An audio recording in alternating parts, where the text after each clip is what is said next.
अब बात करेंगे नेशनल इन्वेस्टिगेशन एजेंसी द्वारा गिरफ्तार किए गए मुंबई पुलिस के असिस्टेंट पुलिस इंस्पेक्टर सचिन वजे की, जिनकी गिरफ्तारी को लेकर शिवसेना और भारतीय जनता पार्टी आमने सामने आ गई है। शिवसेना ने सचिन वाजे की गिरफ्तारी के बाद अपने मुखपत्र सामना के जरिए एंटेलिया मामले की जांच एनआईए को दिए जाने के और सचिन वजे की गिरफ्तारी पर केंद्र सरकार पर निशाना साधा है। शिवसेना का कहना है कि राज्य की पुलिस इस मामले की जांच करने में सक्षम थी, लेकिन इसके बावजूद केंद्र सरकार द्वारा भेजी गई जांच एजेंसी एनआईए ने सचिन वाजे को गिरफ्तार करके न केवल महाराष्ट्र पुलिस का अपमान किया है, बल्कि सरकार की कार्यशैली पर भी एक बड़ा सवाल खड़ा किया है। शिवसेना का कहना है कि राज्य सरकार ने स्थिति की गंभीरता को समझते हुए यह मामला एटीएस को सौंप दिया था और इसकी जांच जारी थी, लेकिन एनआईए को जांच के लिए भेजकर केंद्र सरकार ने मामले में हस्तक्षेप किया। शिवसेना ने सामना के जरिए कहा कि इस मामले में एनआईए को इतनी जल्दी भेजने की आवश्यकता नहीं थी। शिवसेना ने कहा कि सचिन वाजे की तत्काल गिरफ्तारी ने भारतीय जनता पार्टी को खुश कर दिया है। शिवसेना ने आरोप लगाया कि सरकार को अस्थिर करने में, झूठे मामले बनाने, राज्य सरकार के अधिकारों पर अतिक्रमण करने के लिए विभिन्न तरीके के हथकंडे इस्तेमाल किए जा रहे हैं। शिवसेना ने मुखपत्र के माध्यम से कहा कि केंद्र ने चयनात्मक कार्रवाई दृष्टिकोण अपनाया है।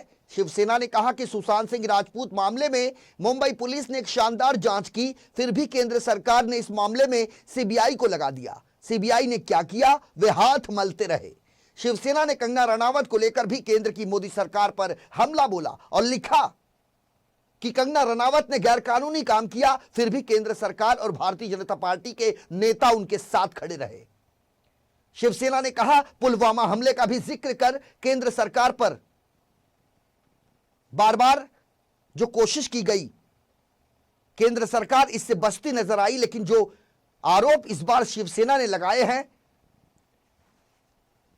वो बहुत ज्यादा भयावह और आने वाले समय में एक नए राजनीतिक संकट के रूप में देखा जा रहा है। सामना ने यह भी लिखा कि पुलवामा का मामला अभी भी एक रहस्य है कि कैसे पुलवामा के भीतर विस्फोटक पहुंचा, विस्फोट में हमारे 40 सैनिक कैसे मारे गए। इसके अलावा भी शिवसेना ने कई मुद्दों को उठाते हुए केंद्र सरकार और एनआईए पर करारा प्रहार किया है। वहीं मुंबई पुलिस की तारीफ करते हुए शिवसेना ने लिखा कि यह मुंबई ही पुलिस थी जिसने मुंबई बम विस्फोट मामले के मुख्य आरोपी को फांसी के फंदे तक पहुंचाया।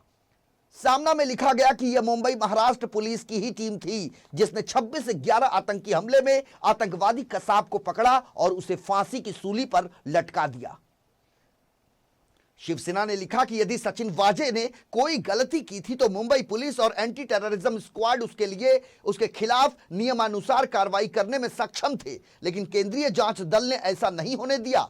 एनआईए ने वाजे को गिरफ्तार करके महाराष्ट्र पुलिस टीम का अपमान किया है। वहीं इस मामले में भारतीय जनता पार्टी के नेता राम कदम ने शिवसेना पर पलटवार करते हुए कहा कि सचिन वाजे के वकील के रूप में उसका बचाव करने वाली शिवसेना महाराष्ट्र आघाड़ी सरकार के जो अन्य दो दल हैं उनकी नाराजगी का कारण बन चुकी है। महाराष्ट्र विकास अघाड़ी में भारी दरार और फूट की वजह सचिन वजे बनते जा रहे हैं। सचिन वजे के शिवसेना से आखिर रिश्ते क्या हैं? क्या इसकी जांच करने की हिम्मत अनिल देशमुख जुटा पाएंगे? इस तरह के कई सवाल भारतीय जनता पार्टी के विधायक राम कदम ने उठाए हैं और तस्वीरों में आप देखने की कोशिश कीजिए। यह वही इनोवा कार है जो भारतवर्ष के प्रख्यात उद्योगपति मुकेश अंबानी के दक्षिण मुंबई स्थित एंटेलिया बंगले के बाहर जो स्कॉर्पियो पार्क की गई थी उसके साथ यही इनोवा कार थी और इन दोनों रास से पर्दा लगभग उठ चुका है। सचिन वजे की गिरफ्तारी के बाद हिरेन मंसूख की जो मौत है उसकी हत्या की, उसकी आत्महत्या की जो भी ये घटना हो, फिलहाल ये जांच का विषय है, लेकिन एनआईए की जांच में क्या कुछ निकल कर आता है ये देखना दिलचस्प होगा। इसके अलावा सचिन वजे की कब्जे में वो न सिर्फ स्कॉर्पियो थी बल्कि ये सफेद रंग की इनोवा कार जो इस समय बीरबल की खिचड़ी बनती जा रही थी, लेकिन इसे भी आखिरकार एनआईए ने ढूंढ निकाला और सारी चीजें साफ हो गई कि सफेद रंग की ये इनोवा कार मुंबई पुलिस की अपराध शाखा कहे जाने वाले क्राइम इंटेलिजेंस यूनिट के पास थी, जिसके सर्वे सर्वा सचिन वजे को बनाया गया था। सचिन वजह इस इनोवा कार का इस्तेमाल करते थे और यही नहीं, इसके साथ साथ उस स्कॉर्पियो कार को भी वो इस्तेमाल करते थे। बताया तो यह भी जाता है कि कुछ दिन पहले भारत के एक राष्ट्रीय टीवी न्यूज चैनल के प्रधान संपादक को जब गिरफ्तार करने के लिए सचिन वजह और उनकी टीम गई थी तो इसी वाहन का इस्तेमाल सचिन वजह ने किया था। और आज यह मामला एनआईए के अधीन है, मामला जांच के दायरे में है और 25 मार्च तक सचिन वजह एनआईए की रिमांड पर है। शिवसेना नेताओं को और शिवसेना के आज के सामना को इस बात की चिंता है कि विपक्ष के नेता देवेंद्र फडणवीस जी, उनको मनसुख हरण के बारे में सारी जानकारी कैसे मिली, जो षड्यंत्र था उस षड्यंत्र के सारे सबूत उन्होंने विधानसभा सदन में प्रस्तुत किए। अब ये सारे सबूत देवेंद्र जी के पास कहां से आए, इस बात की चिंता आज का सामना कर रहा है।